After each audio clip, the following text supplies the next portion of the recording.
system. Okay, the process of using the talent exchange is actually very simple, and a lot of people almost expect it to be more complicated because it's so simple. It kind of boggles the mind. They say, well, how can that possibly work? It's too simple, you know. We're used to very great complexity in our trading because we have been so tied up our whole lives with the banking system, and we know the red tape that's involved in opening bank accounts and all kinds of things. And most of us really just don't know how this whole big thing works, and really we don't even want to know because it's too scary. And the economists use all kinds of big words that we can't understand, so we just think it's not for us, it's for all those brainy economists and so on. But the talent exchange, or the community exchange system, is really just a very simple method of recording transactions. So in a particular transaction, say I am selling you a bicycle, all I've got to record on the computer is, one, that it's a bicycle, the date on which this transaction took place, the value that we've attached to that bicycle, and that's going to represent my credit and your debit, and that's it really, amount, description and date. And obviously we've got to record who it is, that's my account number and your account number, and we simply go to the computer and enter that information. Because there is no physical currency in the community exchange system, you don't pay me for that bicycle. I just say, here's the bicycle, and you ride off into the sunset. And there's no exchange because there's no physical currency. So someone has to go to the computer and enter that transaction. Now we've made it such that the seller goes to the computer and enters that transaction. So in order to get away from this idea that we're actually paying for something when we give money, because you're not giving me any money at all. We're recording that information in the computer. And this kind of turns the whole idea of payment. In fact, we don't use that word payment. There's no such, it doesn't make sense in this context. We don't pay for things. You could only use the word pay in the sense that because you've now got a bicycle, because you've received value from the community or directly from me, you've now got to pay for that by doing something for someone else. So you pay it forward. You don't pay directly to me. You're not obligated to me in any way whatsoever. It's not a bartering system. You don't have to give me a bag of potatoes or something. You don't have to do anything for me. You don't have to come and mow my lawn. You're not obligated to me, but you're obligated to the community because you've received something. So now you owe something back, and you pay for it in the sense of doing something, but you don't pay for it by giving me numbers. There is nothing to give. It's just a record on a computer. Beyond that, of course, the website where all this information is recorded, it's also a kind of shopping mall, of a bit like eBay or Amazon or any of these kind of online shopping malls where you have all the objects, all the goodies, the services and the goods and information, whatever, is advertised there. And that's what people who have an account on the system, they simply register online, they get an account number, they log into their account, and they can begin to advertise. So whatever it is that you do, whether you're a painter or a website designer or a graphic designer or a doctor or a lawyer or a masseur or anything, you just go there and you enter your advert, just as you would on Gumtree or on eBay. You advertise what you're doing and you try and make your advert as clear and detailed as possible so that people know exactly what it is that you're selling. And you put a price there. The pricing system is based, at least in our exchange here in Cape Town, is based on the national currency.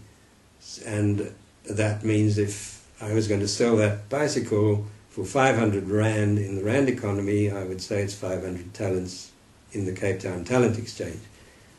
And the reason why we use the national currency as our basis of valuation is simply because people understand it. It could be anything that we want. It could be some random thing, 10 times a Rand or half a Rand. But what's the point of doing a mathematical calculation every time when you can just base it on the Rand? Of course, that has a slight problem in that the Rand is always inflating, which means the talents also inflate. But as the talent exchange, really an exchange system, is not a place where you go to save your money. It doesn't really matter too much. Of course, if it gets out of hand and the money's doubled by the next day, then we wouldn't use the national currency as the basis. Now, some exchanges around the world don't use the national currency. They simply use time. They measure everything in time units, either an hour or a minute or 15 minutes, and they say that's our unit, and people can work it out from there. And over time, things just kind of get their own value, and then you compare what other people are charging, and just kind of in a natural way, things get valued.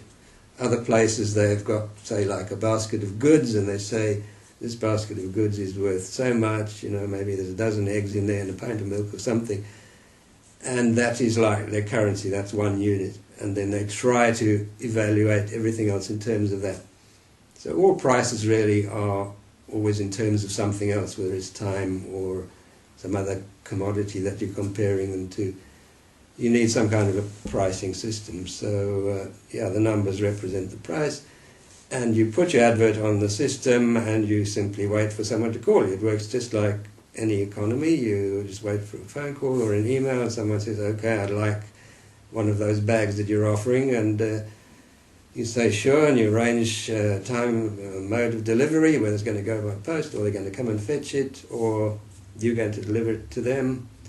Or obviously if it's some other job like painting, then you just arrange a time to go and do the job. And then when it's finished, you've already agreed on the price. The seller goes to the computer and enters the transaction into the computer. And at that instant, the seller's account is credited and the buyer's account is debited for the same amount, and that is recorded there. And pretty much like the conventional banking system, your account goes up if you've done a lot of work, and it goes down if you're buying stuff. But the objective is to try and keep your overall balance over a long period, your mean balance over a long period of time, around about zero. So everybody starts off at zero. When you open a new account, you've got 0 talents or points in your account, and when you sell something, it goes up, and when you buy something, it goes down. So as long as it's kind of hovering in a kind of sine wave around zero over a long period of time, if you average that out, you should try for it to be kind of zero, which means that you're getting the most out of the system. So obviously if it goes down, down, down, it means you're taking from the community and not giving anything back. And if it goes up, it just means that you're giving a lot to the community and you're not getting anything out of it. You could say, look at those numbers, I'm rich. But you're not really, because it's just a number on a computer. It still means that you've given a lot more to the community. Those large numbers represent a claim on the community. You now have a large claim, but still, your large claim represents what you've given already. So you don't really benefit in any way. There's no interest on that amount that you've got there, as it would be in the rand economy. Then you would hopefully be earning some interest on it.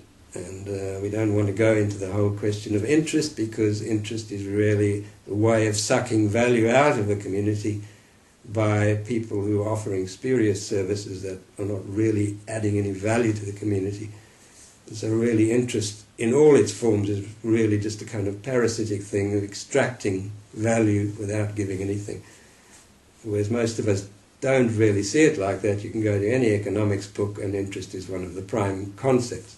It fits in everywhere. Every time you're talking about money, there's always that sort of interest. So it's taken as just one of the natural parts of an economy.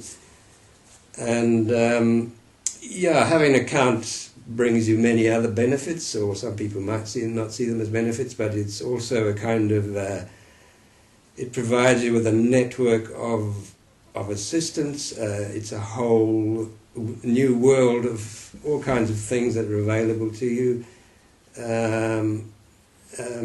It's got sort of functions for social, connecting, a bit like Facebook, social networking. You can set up groups. These can be either virtual groups or real on-the-ground groups. For example, I've run a group, just a hiking club, where I advertise hikes and people pay me in talents, as it were. And other people have organised things like supper clubs and book clubs and all kinds of strange things. And you can also advertise events, if there's some event that's kind of related to this sort of thing. You can obviously advertise what you're doing. You can also advertise what you're looking for. If you require something, maybe you need a lift to Johannesburg, or you're looking for a particular, mudguard for your car or something, then you can advertise it there, and you hopefully someone will respond. And often people just advertise they're looking for some kind of information, and anybody knows, and that's quite useful. Yeah, there are many other little things, but I would suggest you just sign up and you find out what it is. But the greatest thing of all is that it creates a sense of community, because you actually get to know these people. And there's a completely different energy inside here in trading inside the community exchange system as opposed to the conventional economy. It's just a completely different energy and spirit. And you can witness that when you come to one of our regular markets. Often the goods are sold within an hour, but people just hang about for 2 or 3 hours afterwards, because they've just made friends, and everybody's chatting to everybody, and it's such a wonderful spirit. And it's just amazing that you can just walk up to a table. You don't have to fork out any of your hard-earned money. You just know that you can pay for it by doing something for someone else some other time. And you really just take. You say, oh, I'd like that shirt. And you just take it and you sign for it and off you go. You don't have to worry about the money. And you go to another market. We've often been at markets where there's, on one side of the field is the Rand market and the talent market is here, and you can actually feel the completely different energy. The one is everybody's cheerful and happy, and they're just loving it and having great fun and just taking things and going and chatting. You go to the other side, everybody's looking, I don't know if I can afford that. And there's this kind of mean-spirited, horrible sort of feeling. And nobody's really buying very much, and only the absolute essentials and all this sort of thing. There's that side. People say, oh, well, if I can't use this thing, what the hell, I'll just bring it to the market the next time. Or I can advertise it, and we just exchange things, and everything just circulates, and it doesn't matter if you don't use it, and if it breaks or anything like that. It's just a completely different attitude.